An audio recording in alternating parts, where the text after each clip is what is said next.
Parcel আহিছিলে গুৱাহাটী ভেটাৰপাৰাৰ পৰা। মোৰ এগৰাকী মৰমৰ বায়ে আকৌ কাপোৰ দুযোৰ পঠাইছিলে আৰু মোক সেইদিনা ক'লে ভণ্টি পাৰ্চেল পঠালোঁ, তুমি পালা নাই? মই কিন্তু আজিলৈকে পোৱাই নাছিলোঁ আৰু ডাকঘৰৰ পৰা আজি আনিলোগৈ।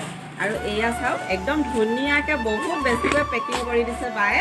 আৰু এইকেইযোৰ কাপোৰ দিছে দেই বায়ে। আৰু বায়ে কিনো কাপোৰ দিছে মোৰোতো চাওঁ চাওঁ লাগে ন। আৰু এযোৰ টচৰ দিছোঁ বুলি কৈছিলে বায়ে, আৰু এইযোৰ চাগে টচৰ হ'ব।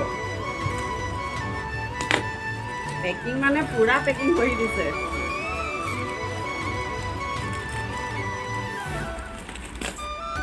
অৱশেষত পাৰ্চেল খুলিলোঁ দেই। এইযোৰ টচৰ দিছে আৰু এইযোৰ খাদী কটন টাইপৰ তেনেকুৱা কাপোৰ হয়, এই দুযোৰ দিছে।